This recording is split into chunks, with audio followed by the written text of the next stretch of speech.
Welcome back, everyone. We head now to Wanganui and the shooting of a 2-year-old girl on Saturday night, another act of senseless violence against a child. This is gang warfare, a very tense standoff in the 48 hours since, all sorts of discussions of possible retaliation. Will there be retaliation? Mihinarangi Forbes spoke to the gang and the family of the 2-year-old who was shot. So senseless, so stupid, so infantile, so criminal. As the Mayor of Whanganui, Michael Laws, made his views plain on radio, gang members close to the tragedy were not talking retaliation. Our main prerogative is to offer support and rally behind our brave and his partner in this tragic loss actually of their daughter. All three clubs here have sat down briefly to talk. But like I say, the talk is, at the moment has been just based around protocol for our borough. So as a leader of one of the Black Power chapters here, if I can call it that, you are calling for calm. Aye.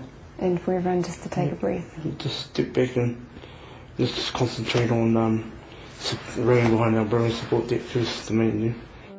Māori Party leader Tariana Turia has been with the family. His 2-year-old girl was shot dead. They're young, they're very young and loving parents. Black Power leaders are calling for calm as the first day of the tangihanga for Jhia Te Tua begins. Her family choosing a marae outside of Whanganui to help ease gang tensions. Her ashes will be brought back to the people here in Whanganui, eventually buried with one of her elders. Does someone have to pay? Well, it's a hard question. It's a hard question to answer. Notorious mongrel mob gang leader Edge has come to Whanganui to talk to the local mob members. He didn't want to talk to us on camera but says gangs should be building families, not destroying them. The fate of the mongrel mob member who shot the child is now in the balance. Well, there's no mum in it. You know, the intention may not have been there, but the outcome, you know, it should be having some sort of, bringing some sort of calm on them, you know. There's always those who act outside of the whānau, who don't necessarily do, you know, or behave in the way that the whānau generally wants them to behave. Despite the tensions and animosity in the town, the family's focus is now on the little girl they've lost. You know, she'll come in with her father and walking with her dollies and big fat rosy red cheeks and hang around our table by the bros. And so is it all worth it? It's a hard question, I know. It's a hard question to answer, and it's answer that one. The death of the 2-year-old revived the calls for much tougher laws to deal with gangs. Among the proposals being put to politicians is the suggestion gang members be treated in law the same way that terrorists would. Caitlin reports. Wanganui Mayor Michael Laws says this time the gang shooting must serve as a call to arms for the government. It must ban gangs. They've got to be broken up. Their economic means of production have got to be broken up as well. I think they should be denied welfare benefits. I think they should be denied state housing. Really, if you're a gang member, you should be regarded as the terrorist that you are. New Zealand First agrees. We should be treating these people as the domestic terrorists they are.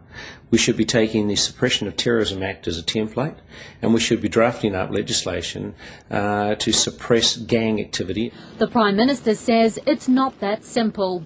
In the perverse criminal world in which gangs thrive, driving an organisation underground can actually increase its mana and increase its attractiveness to the sort of people who go after joining these organisations. The government says it is cracking down on organised crime and currently has a bill before Parliament that would allow authorities to seize criminal gangs' assets. This is about turning off the access that criminals have to money and stripping them of the proceeds of any crime. And it's the toughest regime the country's ever had. At the moment, judges can order assets seized only after someone's convicted of a crime. The new bill would go further. It provides a much harder and harsher regime that in effect puts the reverse onus of proof on criminals to prove that the assets they have were obtained legally, and if they can't, they lose them. Police too reject suggestions they're not doing enough to combat the gangs. In the past 12 months alone, they've laid more than 100 charges against Wanganui gang members. It's not a simple issue. If there was a simple fix, we would have done something and gangs wouldn't be on our street now. The government is this week talking with police, corrections and other agencies to see if there's anything else they think needs to be done. Kate Lynch, 3 News. Rika nei te mate o te kōtiro I whanganui I mau I te kupenga o te ika hai. E rua noi ho ngā tau o baby Jhia ka riro koia te papa o ngā mahi kēnge I whanganui. I te motu e whakatutu puehu haere ana mo te kaupapa nei. I toro atu tā mātou kai kawe kōreroa pōtaka mai pi ki horo whenua ki te marae o Ngāti tū kōrehe. Ki te kōrero a kanohi atu ki te whānau I te rā nehu o baby Jhia.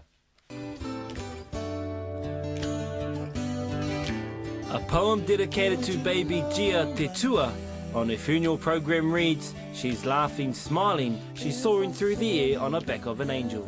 Ko tai ana ki tō mātou kaupapa, he tangi. He tangi ki te mokopuna nei. Hara pirang te kōrero mō kaupapa ake. Ngā kuia tēnei ko te kaupapa. Wera te take e mea tau ki aku whananga. Whakahokia mai ki te kāinga. Ki konei tangi ai. Ki konei o ti runga no I ngā tikanga a kui mā koroma. Baby Jhia's ashes, carried by her father and mother, her final journey from her marae tūkorehe to their urupa. E hara I te manguka, e hara I te kuriwhero, e hara I te kēngi, he mokapuna. Koera, he oranga poto tōna, I mākau hea o na mātua, e tōna māme, e tōna pāpa, I mākau hea o na kuia o na kraua. But while they never imagined those shots would claim the life of a 2-year-old The repetitive pictures from the media have fueled anger from the family, and the constant barrage of cameras and reporters at the funeral has not helped ease the mourning. We're trying to mourn here! Message, media not welcome.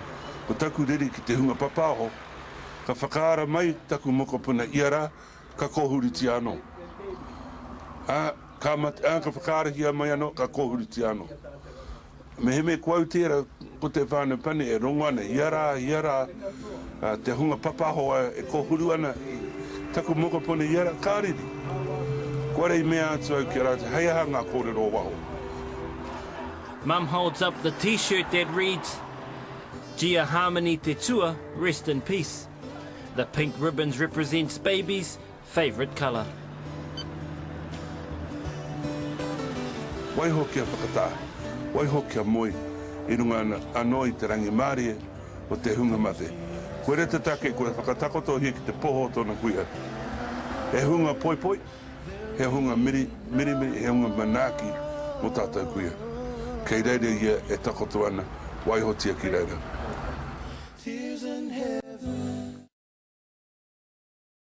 Police have been visiting homes in Wanganui linked to Black Power as they hunt for the killer of a 28-year-old local man. Paul Shane Kumuroa was beaten by a group of men in what police say appears to be an unprovoked attack.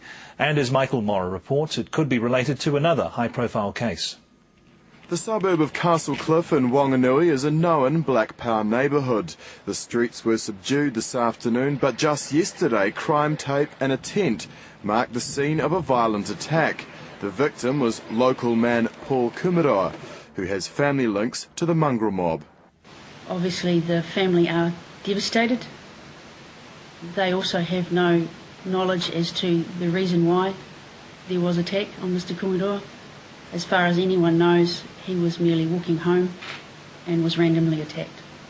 Police won't say whether they think Kumuroa's death was gang-related, but he's thought to be a cousin of Michael Kumuroa, one of the 12 mongrel mob associates charged in relation to the drive-by shooting of Wanganui toddler Jhia Te Tua, whose father was a Black Power member. Police say they are prepared for any possible repercussions. It's certainly a consideration that we have to think about, and we will be looking at any possibility of eventualities. Police are still appealing for anyone who was in the Moston Road or Cross Street area in Castlecliff on Tuesday night to contact them. Michael Morra, 3 News.